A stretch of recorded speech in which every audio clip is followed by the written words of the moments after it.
जाट समाज की अगर बात की जाए तो जाट का जो करेक्टर है, अगर जाट सेकुलर नहीं है तो वो जाट नहीं है, जाट सेकुलर नहीं है तो वो जाट नहीं है। विशेष रूप से मैं अपने गुर्जर समाज के लोगों से भी ये बात कहूंगा, इस तरह का झगड़ा होता है तब हिंदू मुसलमान के सामने हमारे समाज के लोगों को खड़ा कर देते हैं लोग। राजपूत समाज को एक षड्यंत्र के तहत आरएसएस और बीजेपी है, उन्होंने राजपूत से हिंदू बनाने के लिए काम किया। तो राजपूत जो है वो राजपूत से बन गया हिंदू और पूरा पक्का 95% वोटर बन गया भाजपा का। उन्माद फैलाना जाट पसंद नहीं करता, उन्माद फैला के दुकान चलाना जाट पसंद नहीं करता। अब चले जाओ जाट की और मैं की भाषा आप पहचान ही नहीं सकते, ये हिंदू है, ये मुस्लिम है।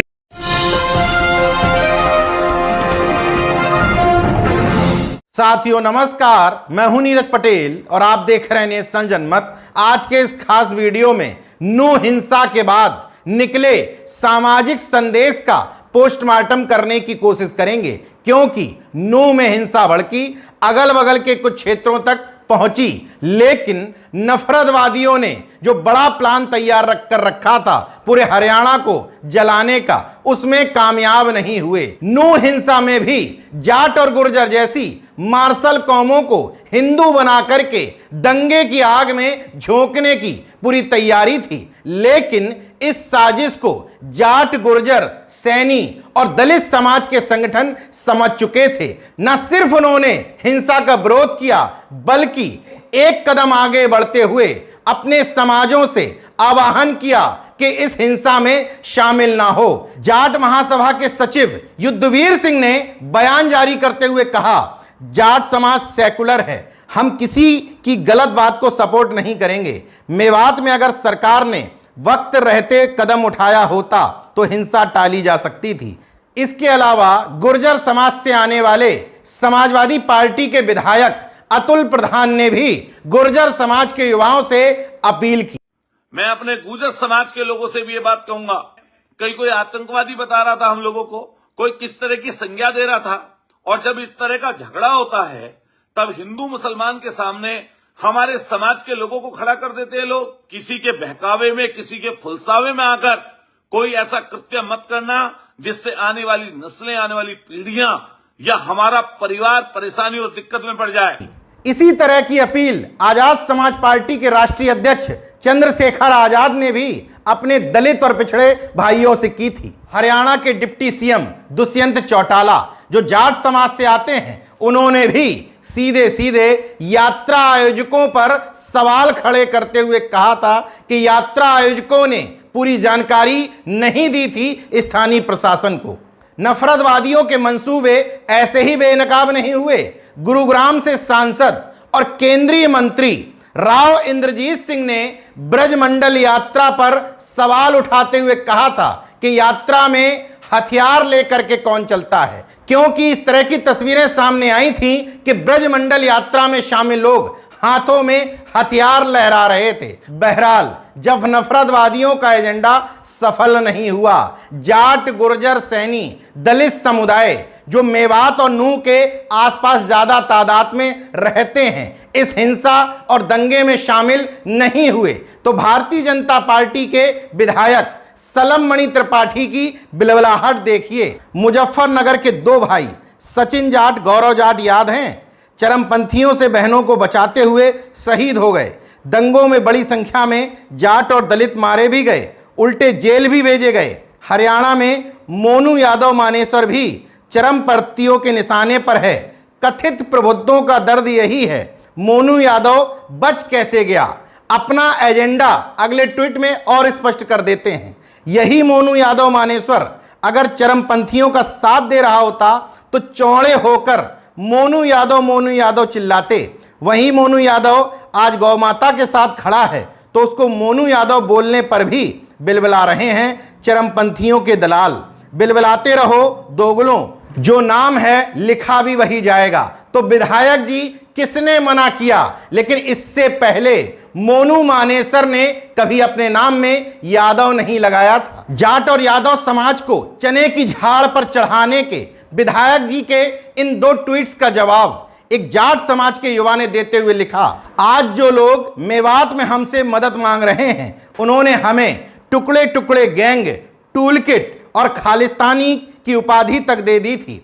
पिछले 10 साल में जाट समाज जितनी ठोकर खा चुका है वैसी किसी ने नहीं खाई होगी। जाट समाज का युवा आरएसएस का वो फॉर्मूला भी बखूबी समझ चुका है, जब मुस्लिमों के सामने लड़ाई हो तो जाट हिंदू बना दिया जाता है और जब अपना हक मांगे या इंसाफ की बात करे तो तुरंत जाट देशद्रोही, खालिस्तानी या आतंकवादी बना दिए जाते हैं। चुनाव से पहले फिर से मुजफ्फरनगर वाला माहौल बनाने की तैयारी थी। इसके अलावा सलम त्रिपाठी के पहले के 2 ट्वीट भी उसी कमेंट में पोस्ट किए गए। इस तथाकथित किसान आंदोलन की ठीक से जांच हो गई तो तय मानिए सीए उपद्रव, जामिया हिंसा और हाथरस मामले की भयानक साजिश की तरह ही इस बार भी तमाम सफेदपोश चेहरे फिर बेनकाब होंगे। इसके अलावा एक दूसरा ट्वीट जो सलम त्रिपाठी ने 2015 में किया था, जब जाट समाज आरक्षण को लेकर के आंदोलन कर रहा था। अंग्रेजों ने रेल पटरियां नहीं बिछाई होती तो शायद भारत में कुछ लोगों को आरक्षण मिल ही नहीं पाता। मेरा भारत महान। कुल मिलाकर के दंगे की आग में झोंकने के लिए दलित और पिछड़े समाज के लोगों को हिंदू बनाने की जो साजिश विधायक जी कर रहे थे वो कामयाब हो नहीं पाई। अब जाट महासभा का वो बयान जिसमें उन्होंने कहा कि जाट हमेशा से सेकुलर रहा है, नेशन जनमत हमेशा से कहता रहा है कि जाट महापुरुषों का इतिहास ही सांप्रदायिकता के विरोध में रहा है। चाहे वो सर छोटू राम हो, कुंभाराम आर्य हो, महाराज सिंह भारती जी हो, चौधरी चरण सिंह हो या महेंद्र सिंह टिकैत, जाट समाज इन महापुरुषों के विचारों के साथ जुड़ा रहा तब तक जाट समाज को हिंदुत्व की आग में नहीं झोंक पाए। और शानदार बात है कि जाट समाज के विचारक जाटों की अलग अलग बेल्ट को प्रभावित कर रहे थे। जहां सर छोटू राम पंजाब हरियाणा के आसपास के लोगों में चेतना प्रसारित कर रहे थे, वहीं कुंभाराम आर्य राजस्थान और आसपास के प्रदेशों में, महाराज सिंह भारती मेरठ से सांसद हुआ करते थे, चौधरी चरण सिंह उत्तर प्रदेश से थे, भारतीय किसान यूनियन के संस्थापक महेंद्र सिंह टिकैत उत्तर प्रदेश से थे। भारतीय किसान यूनियन में गुलाम मोहम्मद जौला जैसे नेताओं का भी दबदबा हुआ करता था। मुजफ्फरनगर दंगे करवा करके उस यूनिटी को तोड़ने की कोशिश की गई थी, लेकिन इन 10 सालों में जाट समाज को तरह तरह से प्रताड़ित किया गया।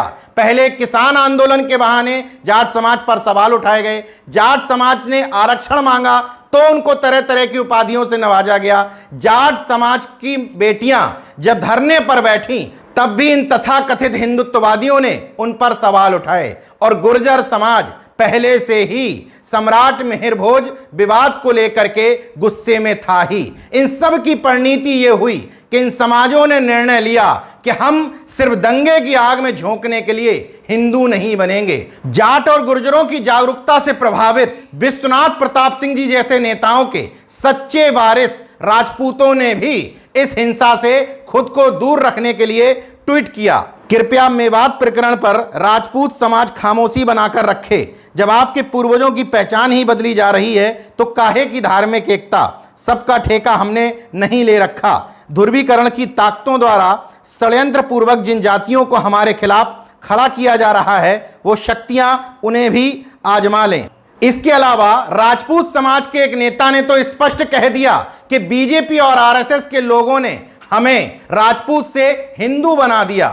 एक षड्यंत्र के तहत उन्होंने, जो आरएसएस और बीजेपी है, उन्होंने राजपूत से हिंदू बनाने के लिए काम किया। जो महाराणा प्रताप है उनको उनका आइडियल बनाया और जब लोगों ने उनको, राजपूत समाज ने अपना आइडियल मान लिया तो लोगों को बताया कि भाई इन्होंने मुगलों के साथ लड़ाई लड़ी थी और ये हिंदुआ सूरज है। तो राजपूत जो है वो राजपूत से बन गया हिंदू और पूरा पक्का 95% वोटर बन गया भाजपा का। कुल मिलाकर के नूह की हिंसा से संदेश स्पष्ट तौर पर गया कि महज नफरतवादी ही वहां नफरत फैलाते रहे, अन्य जागरूक समाजों ने उसमें हिस्सा नहीं लिया, जिसकी वजह से नूह की हिंसा बहुत दिनों तक नहीं बढ़ पाई और नफरतवादियों का एजेंडा था हरियाणा चुनाव को लेकर के पूरे प्रदेश में इस हिंसा को फैलाने का, मणिपुर से ध्यान भटकाने का वो एजेंडा सामाजिक न्यायवादियों ने कामयाब नहीं होने दिया। समय रहते विभिन्न समाजों के लोग अगर ये समझ जाएं